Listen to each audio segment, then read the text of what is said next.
time. Thank you very much. Thanks, Ken. And thanks very much to Renalagh Art Centre for hosting this lovely event.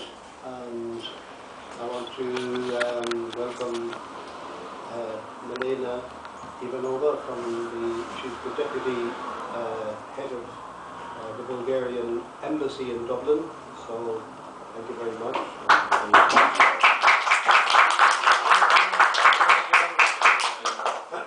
And more importantly than anything else, I want to welcome three wonderful Bulgarian poets who have come all the way from Bulgaria, although one of them just came a short distance from London. I'll introduce them all and then hand over to them because they do their own thing. First of all, we have Vladimir Levchev here. Vladimir is one of the most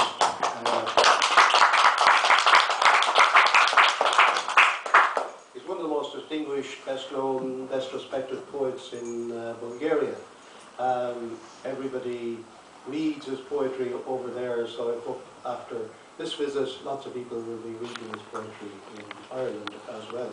He has numerous collections, too numerous to mention, but a few of them that have been translated into English: Leaves from the Dry Tree, Black Book of the Endangered Species, and The Refugee.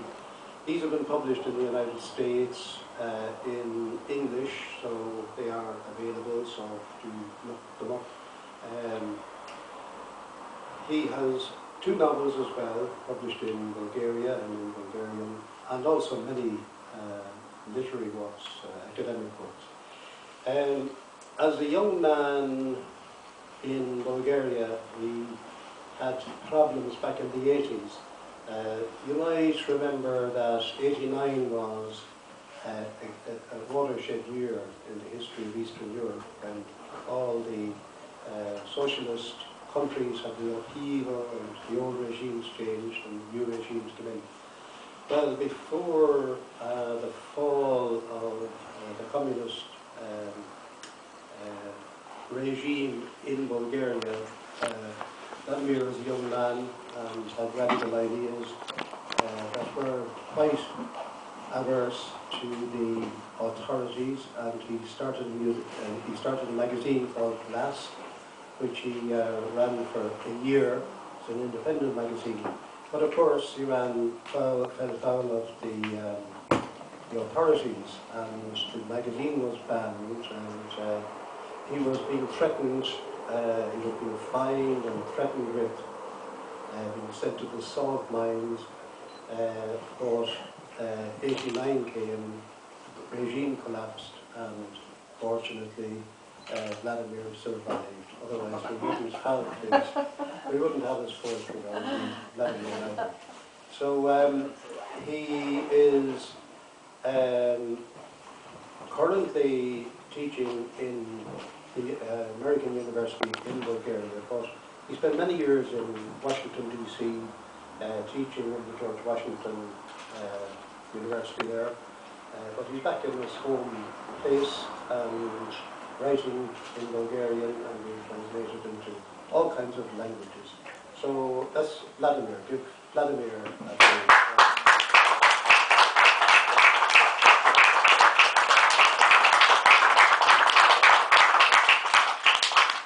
And next to Vladimir we have Holly Ivanova from Canada. We tend to stress words differently when we look at them in Ireland from the English pronunciation point of view. From Canada. And she was born in Sofia, grew up in Sofia, went to university in Sofia, did a PhD in cultural studies, and her chief area of academic interest is the book. She lectures on the history of the book in Sofia University. I don't think we have such a course in Ireland, in spite of all the wonderful medieval manuscripts, etc., that we have. But she has been absolutely enthralled with our ancient books, and we brought her down. She's staying down in Sligo, where many great books have been written and published, like the Yellow Book of Lacan, great Bulgarian, etc., etc. So she's very, very interested in all of that. Her poems and stories have been published throughout the Balkans. All those countries tend to have cultural exchanges, and Polly is well known all over that region. Her debut collection was Moments in a Matchbox, which was in 2009, and that was met with great critical acclaim, followed in 2012 by Amor Fati, which are fragments. And last year she won a great prize, literary award in Bulgaria for a collection called Muscles Have Two Sides, and that was published just this year, 2016. So that's Polly. Give Polly good welcome.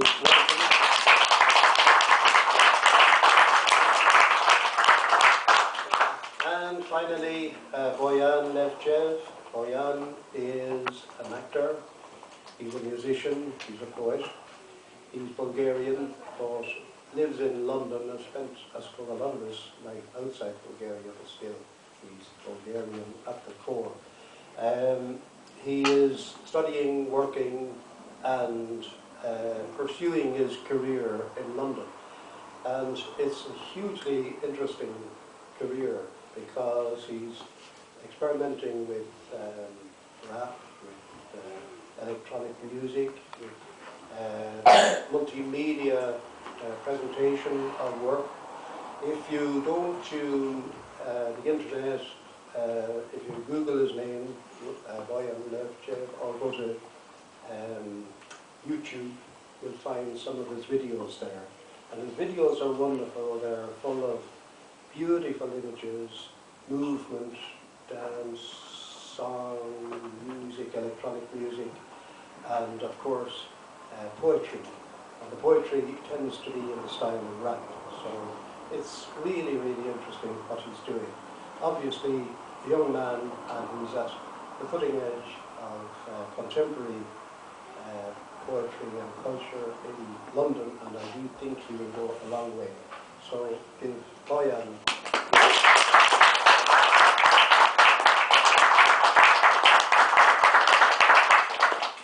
So I'll hand you over to Vladimir, and we'll take it from here. So, okay, thank you, Jack, and thank you all for coming in this hot Irish day. It's real in this beautiful city, which actually we are visiting for the first time, and really enjoying our stay here. So yeah, I guess I will read a couple of poems, then Polly, and then you will play your music. Actually, you can play some as background. No, okay. No, I mean, okay, or in the end. All right. Whatever you prefer. Okay, I'll start with a poem from this book, The Refugee, and the poem is called The Refugee. It was written in 1988. And actually, the original title is Nevoзвeštenec. There are some Bulgarians here, they know that this word is not exactly refugee. It means the one who never returns, actually. They use a word that was used in those days for people who would immigrate to the West, to the Iron Curtain, and never go back because, once you immigrate to the United States or somewhere, you usually don't go back. So that's the title was Nevoзвeštenec, but because there is no such word in English, it's translated as the refugee. Every minute has its countless cities and skies, briefly illuminated clouds, windows lit by the sunset. Every minute has its secret corridors leading to dark rooms. Who lives there? What would we have said to each other? How would we have lived there? Every minute, I pass endless doors to eternal life. My soul, we have guilty knowledge of our loneliness of the end, and our guilt keeps us from paradise. The clock, this cherub, raises its two swords across the path of minutes we might have traveled to eternity. read some poems from this black book of the endangered species. They were, of course, originally written in Bulgarian, but then I translated them with Henry Taylor, Pulitzer Prize winning poet, American poet, who I was lucky to have him as my professor at Washington, D.C. In the early, I was there on a Fulbright scholarship at George Washington University. And he helped me with those translations. And basically, when I went to the United States, I slightly changed my style of writing because I realized that poetry that rhymes or relies too much on play of words and the music of language does not translate well. So I started writing a little more kind of, in a sense, simpler poems, and these are mostly endangered species in this book, although humans are also an endangered species, most of all. Herring gull. On the beach, before dark, the herring gulls, old men in white with long shadows, strut and chat with each other. We don't know their language, but we listen. The sea comes as in a dream, delivering a dramatic report. We don't know the languages of the wind, the sunset, the stars. Still, we listen. As children, we played a game called Broken Telephone. Someone whispers words to you, you guess what they are, and whisper them to someone else. We don't know the first word, but we listen. And so we make our parallel worlds.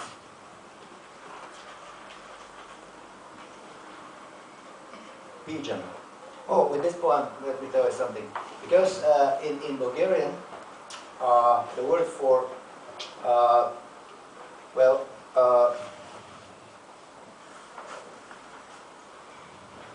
okay, well, let me read the poem and then I'll tell you about this. For the first time. Yeah. There are two words, dove and pigeon, right? But in Bulgarian it's the same word.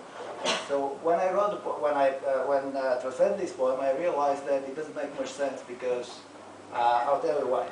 You'll see why when you hear it. So I had to change it a little. Pigeons, rat of the air, doves of the city, with shabby feathers and red eyes, peck at bread, bones, moldy peaches, spilled on the terrace. I'm disgusted with these symbols of peace, and with people. A black crow drops down from the sky, the pigeons scatter off. The crow snatches up a baby pigeon, stabs many times at its belly, and throws the bloody heap away. At the edge of the terrace, the other pigeons wait, their backs turned, stepping uneasily, pretending not to see. When the crow comes, I almost sympathize with pigeons. Let's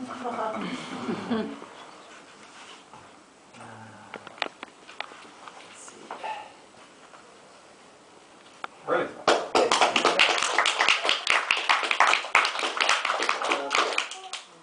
Here we were talking about books, about old manuscripts, those wonderful old Irish books that we saw here in Eagle. So this is a poem. I wrote it back in the 90s. Nowadays, I mean, I myself am spending, I guess, half of my time on the computer, but two kangaroos, about endangered species again. The old book is a fat kangaroo with frayed skin, carrying other worlds in its pocket. An animal pregnant with southern stars. A body giving birth to old spirits. The book is vanishing. Computer screen is taking its place.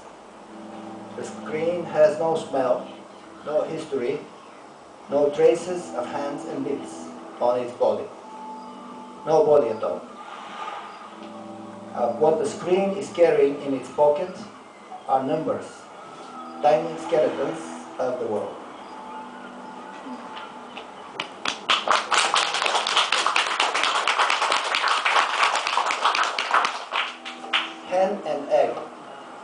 hen has hatched goose eggs.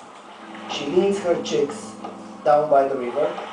Suddenly they jump in and they swim. The hen flutters and clucks in terror by the river.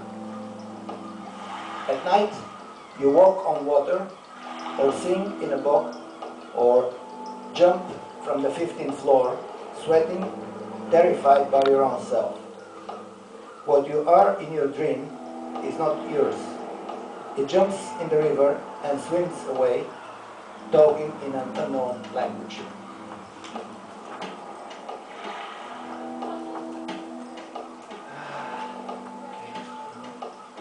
A tree by the road. Why should I move when the world itself passes through me? Why should I speak when the wind whispers in my leaves? Through long years of living, still always touching death, I make fruit from manure. Why should I thwart nature as she makes and unmakes me? My work is repose. I don't smell of sweat, but of flower.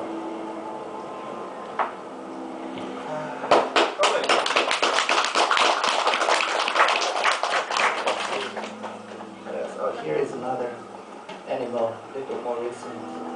This is a cicada, but you know, in the United States they have those, on the eastern coast, those 7 years, cicadas that live for 17 years as larvae under, you know, in the soil, underground.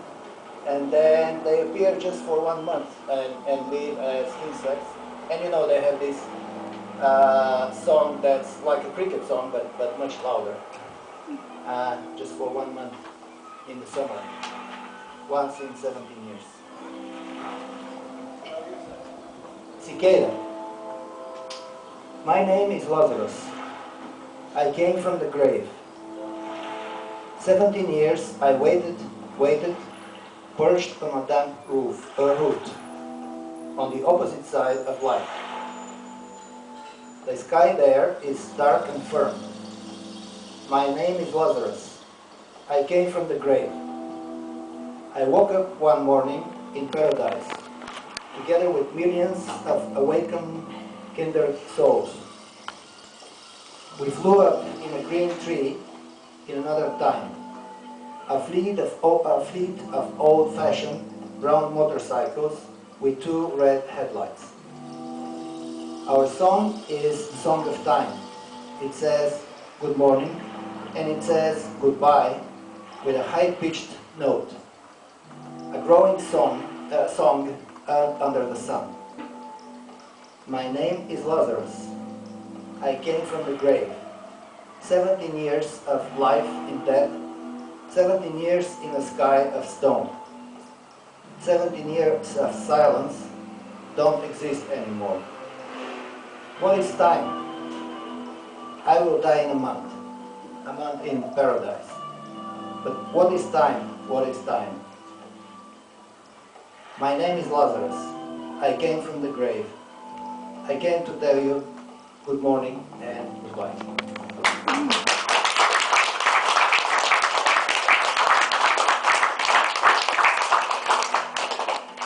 Yes, 1 or 2 more. Huh?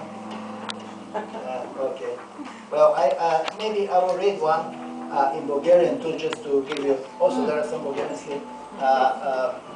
Some idea how Bulgarian language sounds. This poem, I will read this one exactly because it rhymes and it's a little more musical.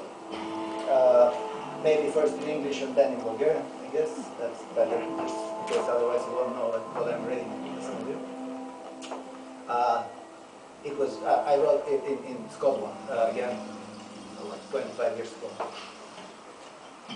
Dundee reflected in the Tay River. The rhythm of a train on the iron bridge over the Firth, a siren echoes from star to star. The downlights are meteors frozen down in the deep water's transparent dark. White curtains wave high over the stage, a stone frontage, a clock and rainfall. Steps through brown vapors. Alone on the pavement, a man reflects a woman in a woman his soul.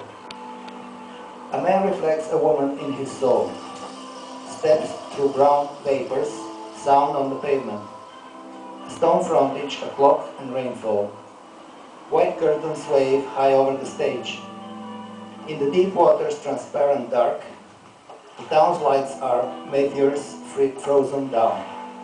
A siren echoes from star to star. The rhythm of a train on the iron bridge over the firth. Now this is rondo, so it's like the reflection of the city in the water, that the poem goes backwards from the middle on. So this is how it sounds in Bulgarian. Град Дънди се оглежда в река Тей. Ритъм на влак по железния мост върху залива, сирена ихти от звезда на звезда, градските лампи са метеорити застинали, прозрачния мрак на дълбока вода. Бели завеси се веят високо на сцената, фасада от камък, часовник и дъжд. Стъпки сред пари кафеви. Сама по паважите, жена се оглежда душата на мъж. Жена се оглежда душата на мъж. Стъпки сред пари кафеви обхождат паважите, фасади от камък, часовник и дъжд. Бели завеси се веят високо на сцената. Прозрачния мрак на дълбока вода, градските лампи са метеорити застинали. Сирена ехти от звезда на звезда. Ритъм на влак по железния мост върху залива.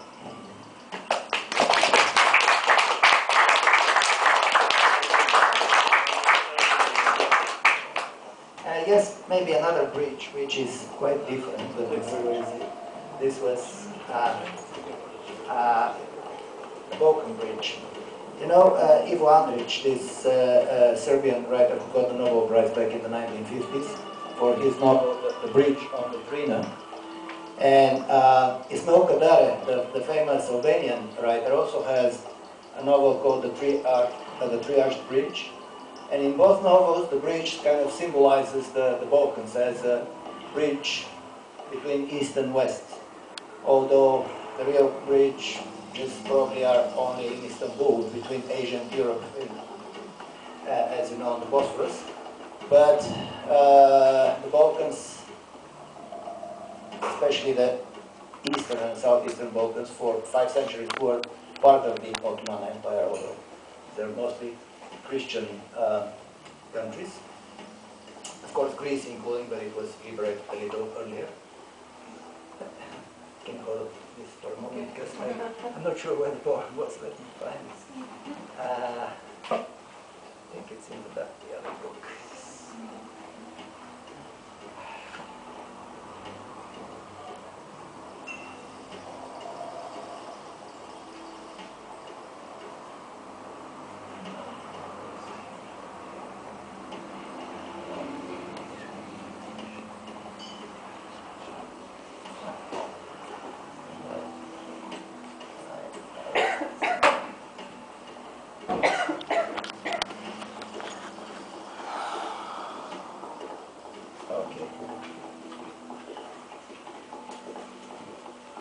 So,